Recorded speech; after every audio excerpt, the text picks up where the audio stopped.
I remember riding around in LA, and you had announced that you're dropping $100 mixtape album.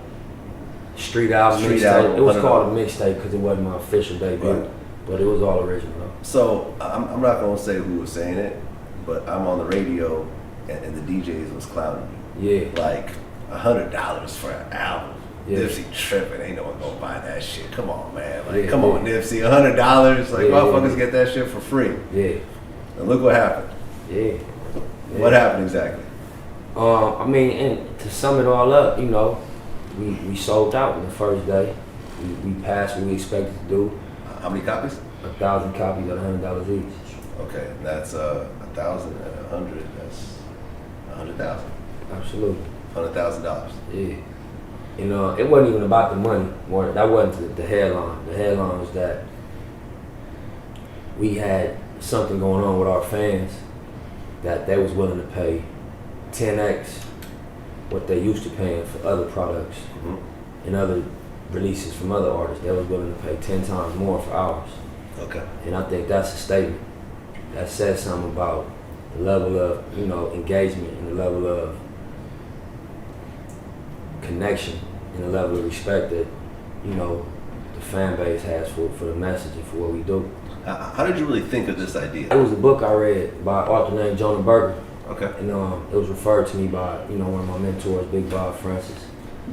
And one of the chapters was talking about how it was a Philadelphia cheesesteak company called Barclay Cheesesteaks, and they started selling $100 cheesesteaks. And they got similar reactions at first. This dude crazy, public slander, but shortly thereafter, it started to become like a status product. You know what I mean? And then people like Oprah came through, and people like David Letterman came through and wanted to talk about what's up with this $100 cheesesteak, and it started getting all type of coverage. And now it's like a staple in the city.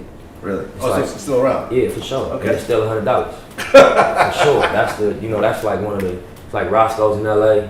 You know what I mean? You go to Barclay and you go to Philly, you get a $100 cheesesteak.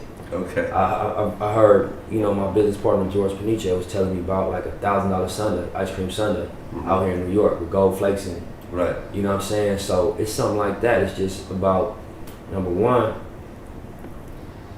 I know like the type of business we do with our merch, and I know what those orders look like. It'd be $500, $700, $1,000, $300.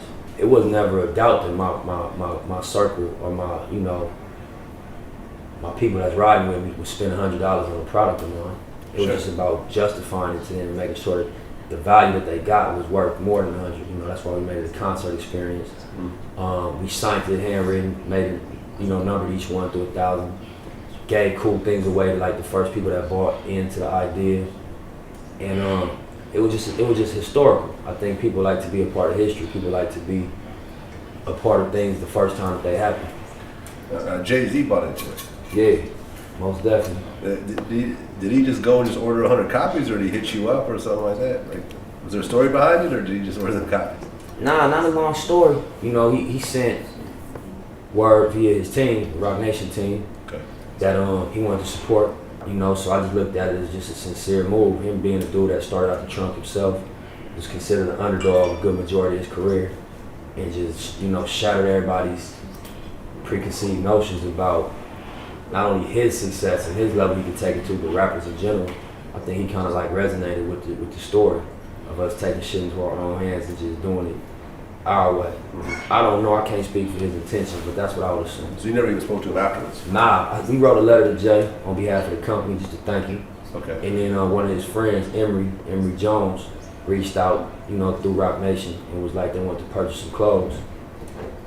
And we just felt like they already spent enough, we wanted to just ship them something. Right. And so we shot some clothes back to Rock Nation, and then Emory shot us a picture back wearing a Crenshaw sweater. Okay. And that was dope to me because, you know, through Jay Rhymes, we kind of know him. We know that he stood up, he did his time, he a respectable dude out here. So like, you know, that's what I'm into. People like that supporting the brand, I respect that too. You know, that's who I really make it for. You know what I'm saying? That's for people that, not necessarily just street people, but people that stand up people and respectable people. So it was dope to see him embraced by it.